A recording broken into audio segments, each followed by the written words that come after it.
সুপ্রিয় দর্শক, আসসালামু আলাইকুম। আজকের ভিডিওতে আমরা নবম দশম শ্রেণীর গণিত বিষয়ের অষ্টম অধ্যায় থেকে বৃত্ত সম্পর্কীয় সম্পাদ্য নিয়ে আলোচনা করব। আজ আমরা 6 নং সম্পাদ্যটি নিয়ে আলোচনা করব। এখানে বলা আছে একটি বৃত্ত বা বৃত্তচাপ দেওয়া আছে, কেন্দ্র নির্ণয় করতে হবে। তাহলে আমরা একটি বৃত্ত বা বৃত্তচাপ অঙ্কন করি, যার কেন্দ্র নির্ণয় করতে হবে। আমরা একটি বৃত্ত বা বৃত্তচাপ অঙ্কন করলাম, যার কেন্দ্র নির্ণয় করতে হবে। তাহলে আমরা লিখি বিশেষ নির্বাচন।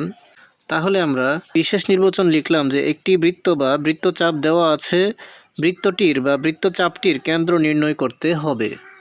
এখন উক্ত বৃত্ত বা বৃত্তচাপটির কেন্দ্র নির্ণয় করার জন্য আমরা অঙ্কন করব। এখন প্রদত্ত বৃত্ত বা বৃত্তচাপটিতে 3টি বিন্দু যথাক্রমে এ, বি এবং সি নেই। আমরা মনে করি যে এখানে এ বিন্দু, এখানে বি বিন্দু এবং এখানে সি বিন্দু। আমরা ধরে নিই যে এ বিন্দুটি এখানে এবং বি বিন্দুটি এখানে এবং সি বিন্দুটি এখানে অবস্থিত। এখন আমরা এ এবং বি বিন্দু এবং বি এবং সি বিন্দু যোগ করে দেই।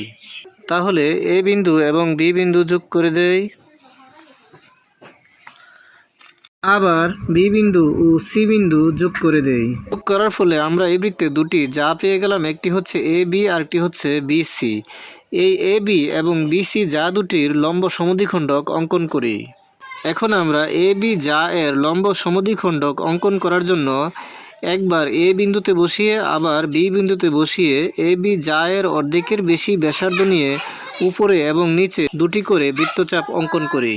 তাহলে এ বিন্দুতে বসিয়ে এ বি যা এর অর্ধেকের বেশি ব্যাসার্ধ নিয়ে একবার উপরে একটি বৃত্তচাপ এবং নিচে একটি বৃত্তচাপ, আবারও একই মাপ রেখে বি বিন্দুতে বসিয়ে উপরে একটি বৃত্তচাপ এবং নিচে একটি বৃত্তচাপ অঙ্কন করি।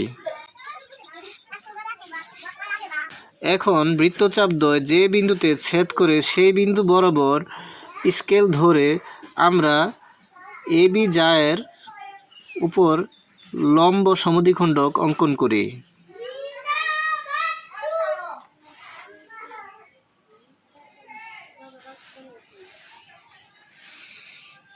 আবার বিসি যা এর লম্ব সমদ্বিখণ্ডক অঙ্কন করার জন্য একবার বি বিন্দুতে বসিয়ে বিসি এর অর্ধেকের বেশি ব্যাসার্ধ নিয়ে ডান পাশে একটি বৃত্তচাপ এবং বাম পাশে একটি বৃত্তচাপ, আবার সি বিন্দুতে বসিয়ে একই মাপ রেখে বাম পাশে একটি বৃত্তচাপ এবং ডান পাশে একটি বৃত্তচাপ অঙ্কন করি। বৃত্তচাপদ্বয় যে বিন্দুতে ছেদ করে সে বিন্দু বরাবর স্কেল ধরে আমরা বিসি যা এর উপর লম্ব সমদ্বিখণ্ডক অঙ্কন করি।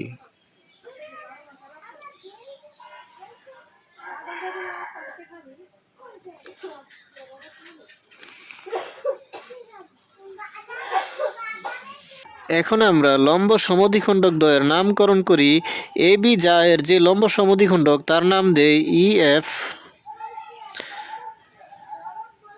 এবং বিসি যা এর যে লম্ব সমদ্বিখণ্ডক তার নাম দেই জি এইচ।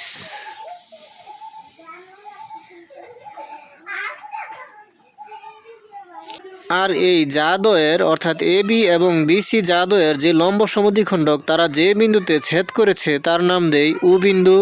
তাহলে উই হচ্ছে আমাদের উক্ত বৃত্ত বা বৃত্তচাপটির কেন্দ্র। এখন আমরা অঙ্কনে আমরা যে প্রক্রিয়ায় অঙ্কন করেছি সেই বর্ণনাটুকু এখানে লিখে দিলেই আমাদের কাজ শেষ।